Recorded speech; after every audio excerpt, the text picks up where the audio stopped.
Hello दोस्तों, आज आए हैं हम अमरपुर विधानसभा में जन स्वराज के प्रत्याशी से मिलने के लिए और आप तक इंफॉर्मेशन पहुंचाने के लिए कि इनका विचार क्या है शिक्षा के लिए, रोजगार के लिए, हेल्थ के लिए और पलायन के लिए। और सबसे बड़ा मुद्दा महंगाई का है बहुत सारे लोगों से। तो मैम, हेलो मैम, आपका बहुत बहुत स्वागत है हक्सर चैनल में। तो जनता को आप बोलिए या बताइए। तो सबसे पहले आप अपने नाम से स्टार्ट करेंगे और पार्टी के। मेरा नाम सुजाता वैद्य है और मैं जन स्वराज पार्टी की अभी प्रत्याशी हूँ। और जन स्वराज पार्टी बिहार के 243 विधानसभा सीट पर लड़ रही है। लगभग 42 महिलाओं को भी टिकट मिला है। साथ ही मैं जनता के बीच से आई हूँ। मैं मुखिया रही, 2006 से सक्रिय राजनीति में हूँ। मुखिया रही, पंचायत समिति सदस्य रही, अमरपुर की उप प्रमुख रही, वर्तमान में जिला पार्षद भी अमरपुर दक्षिणी क्षेत्र से। आपने कहा पलायन के लिए, पलायन को रोकने के लिए, पलायन के लिए नहीं, पलायन को जन स्वराज रोकने का बात कर रही है। इसको रोकने के लिए सबसे बड़ी बात है कि जो 10 से 12 हजार रुपये कमाने के लिए हमारे मजदूर जा रहे हैं बाहर दूसरे राज्यों में, उनको 10 से 12 हजार की रोजी रोजगार की व्यवस्था अगर यही कर दी जाए तो निश्चय ही वो बाहर नहीं जाएंगे, पलायन रुकेगा। दूसरा सवाल था हमारा महंगाई पे। महंगाई चूंकि बढ़ रहा है इसलिए कि किसान जो अपना प्रोडक्ट तैयार कर रहे हैं, महंगाई तो वही ना, आप कह रहे हैं कि सब्जी महंगा हो गया, 40 रुपए से कम में कोई सब्जी नहीं मिल रही है, दाल महंगा हो गया, गरीबों की थाली से दाल गायब हो गया, यही ना बोल रहे हैं। हर चीज तो महंगा है। बिल्कुल। और ये असर पड़ रहा है सिर्फ गरीबों पर असर और मिडिल क्लास फैमिली पे।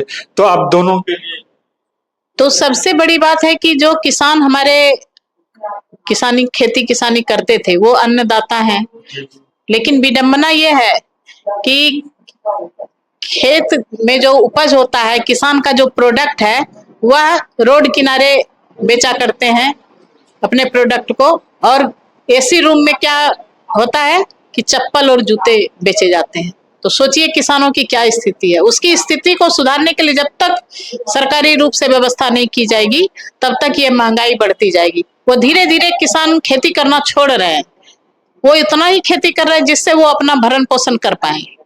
पहले होता था कि खेती होती थी, वो अपना प्रोडक्ट बेचते थे, उससे अपना अलग काम भी कर लिया करते थे। अब वो देख रहे हैं कि इससे हम काम क्या, मतलब खेती करने में ही इतना खर्चा आ जा रहा है, वो खेती करना छोड़ रहे हैं। और जब खेती करना किसान छोड़ देंगे तो निश्चय ही महंगाई चरम पर है और चरम पर आगे और बढ़ती चली जाएगी। इसको रोकने के लिए जन स्वराज ने व्यवस्था की है कि मनरेगा में मजदूरों के लिए मनरेगा बनाया गया कि ये मजदूरी, इसके लिए गारंटी है, मजदूरी की गारंटी है रोजगार में।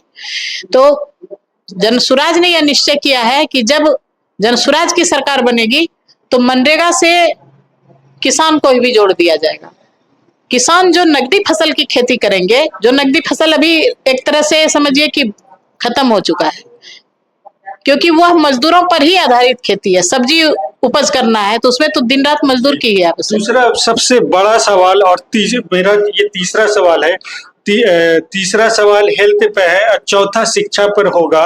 अब पांचवा जो पलायन पर, हेल्थ पूरे बिहार और खास हमारा पूछने का मतलब है कि हम भी लोकल हैं, तो अपने अमरपुर विधानसभा में गरीबों और मिडिल क्लास का हेल्थ पर क्या रिएक्शन है पब्लिक का, वो आप बताएं। तो देखिए, ऐसे तो सरकार बहुत सारी बातें करती है कि हमने हेल्थ पर बहुत खर्च किया, हमने शिक्षा पर बहुत खर्च किया, लेकिन वह खर्च क्या हो रहा है, उसका इम्प्लीमेशन कितना हो रहा है, उसके मॉनिटरिंग सही से नहीं की जा रही है। और जनता के लिए हुए पैसे, जनता के टैक्स के रूप में दिए हुए पैसे का दुरुपयोग हो रहा है। आज हमारे यहाँ एक रेफरल हॉस्पिटल है, सरकारी हॉस्पिटल है, और उसमें जब सरकारी डॉक्टर सही नहीं है, आयुष चिकित्सक से काम चलाया जा रहा है या डेली वेजेस पर ला करके डॉक्टरों को काम चलाया जा रहा है। ज्यादा बुखार से ज्यादा कुछ हो गया तो तुरंत रेफर कर दिया जाता है कि आप जाइए। इतनी खर्च हो रही है सरकार की, सरकारी पैसे की, जनता के पैसे की, उसका सही से सदुपयोग नहीं हो रहा है। कोई डॉक्टर नहीं है, स्वास्थ्य उपकेंद्र में तो नर्स के भरोसे है और रेफरल हॉस्पिटल भी मतलब एक आध डॉक्टर है जो कुछ देर काम करते हैं, जिनकी जितनी उनकी ड्यूटी रहती है, उसके बाद आप जाइए और आपको सीधा रेफर कर दिया जाए। सरकारी स्कूल के बच्चों का शिक्षा का क्या अभी हालात है, क्योंकि पब्लिक रिव्यू में तो बहुत खराब रिपोर्ट आ रहा है। मैम, आप भी सर्वे किया होगा, आप इस पर कुछ बोले या जो देखा है। देखिए, एक जनप्रतिनिधि होने के नाते मैं यह जरूर कहूंगी कि बहुत सारे चीज इसलिए दिए जाते हैं कि बच्चे पढ़ाई करें, लेकिन पढ़ाई कैसे करेंगे? बच्चे को पढ़ाई करने के लिए ड्रेस मिल गया, बच्चे को किताब मिल गया, बच्चे को स्कूल बैग मिल गया, वाटर बोतल, जूता मोजा मिल गया, लेकिन अगर शिक्षा ही नहीं मिला तो क्या शिक्षा पर खर्च हुआ? आप समझिए इस बात को। और यही वर्तमान सरकार के द्वारा किया जा रहा है। शिक्षा के नाम पर शिक्षा नहीं देना। अगर आपके बच्चे शिक्षित हो जाएंगे तो वो अच्छे बुरे की समझ रखने लगेंगे, वो समझ जाएंगे कि मेरे साथ चीटिंग हो रहा है।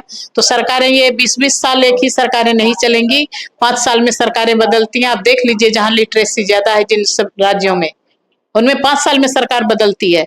अभी करंट कुछ दिनों का सिचुएशन में सरकारी स्कूल में तो बीपीएससी क्वालिफाई करके आए, 2-2 exam, CTET, BEd and BPSC ले रहा है, तो फिर टीचर अच्छे नहीं है, ये तो क्वालिफाई करके आ रहे हैं। भाई आज ना आ रहे हैं, आज ना आ रहे हैं, आज से पहले क्या स्थिति है? और आज भी, आज मान लीजिए कि आप कहते हैं कि बहुत क्वालिफाइड शिक्षक आ गए हैं, उनके पास समय कहाँ रहता है? उनको भी विभिन्न कार्यों में लगाया जाता है। आज होने लगा पैक्स का चुनाव, चलो किनको दिया जाएगा? तो शिक्षक को दिया जाएगा, वही चुनाव करवाएंगे। अभी वर्तमान में आम चुनाव है, तो क्या सोचते हैं शिक्षक को उसमें नहीं लगाया गया है? तो ये सब चीजें हैं, उनको अलग अलग कार्यों में लगाया जाता है। वो क्वालिफाइड हैं मान लिए, लेकिन वो कितने काम स्कूल में कर पा रहे हैं, कितने बच्चों को वो पढ़ा पा रहे हैं, ये भी तो देखना होगा। नाम होता है कि स्कूल में टीचर की बहाली हो गई, और काम होता है प्रखंडों में, ब्लॉकों में प्रतिनियुक्ति करके उसका उपयोग किया जाता है। और रोज सरकारी जो पदाधिकारी हैं उनके कामों में वो लगते हैं। रोजगार के लिए क्या? वही तो बताएं कि पलायन को रोकने के लिए रोजगार की व्यवस्था यहाँ पर होगी, और रोजगार की व्यवस्था के लिए पूंजी चाहिए, वो पूंजी दी जाएगी। चाहे वो महिलाएं हो, सबसे कम 4% सालाना साधारण ब्याज पर महिलाओं को 1 से 5 लाख तक के ऋण की व्यवस्था की जाएगी। जो मजदूर बाहर कमाने के लिए 10 से 12 हजार के लिए जा रहे हैं, उनके लिए वो 10 से 12 हजार रुपए की रोजी रोजगार की व्यवस्था यही अपने बिहार राज्य में की जाएगी, ताकि वे अपने बच्चों का, अपने परिवार का भरण पोषण कर सकें।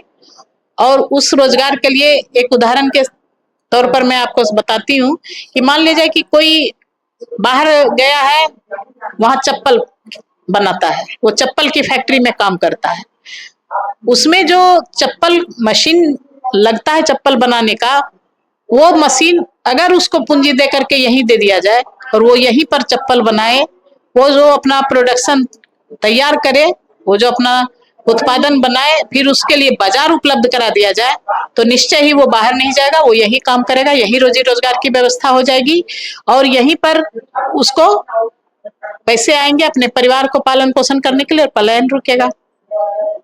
इसके साथ ही हमने बताया था भी आपको कि मनरेगा से जोड़ दिया जाएगा खेती को। जो नगदी फसल में काम करेंगे मजदूर, उसको मजदूरी मनरेगा से पेमेंट किया जाएगा, किसान को भी राहत मिलेगा और मजदूर को काम भी मिलेगा। इस तरह से रोजी रोजगार की व्यवस्था हो जाएगी। Thank you very much ma'am. हमारा आपको वेल विशेष। और एक अंतिम में सारे जनता को मैम की बातें अगर यहाँ तक सुनी है, और साथ में कई सारे इंफॉर्मेशन हमारे दूसरे वीडियो में आपको मिलेगा, बट मैम के एक खूबसूरत सा शेर कह देते हैं, खुद ही को कर इतना बुलंद कि हर तकदीर से पहले भगवान भी पूछे बता तेरी रजा क्या है। तो मैम आपको बहुत बहुत शुभकामनाएं, आपने इतनी अच्छी बातें कहे और अपनी तरफ से भी कई बातें कहे।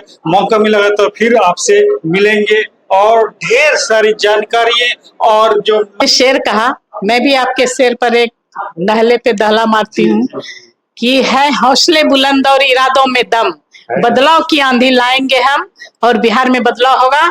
और यहाँ के जो मजदूर पलायन कर रहे हैं वो रुकेगा, बच्चों को अच्छी शिक्षा मिलेगी, विश्व स्तरीय शिक्षा मिलेगी, उसके लिए सरकार व्यवस्था करेगी।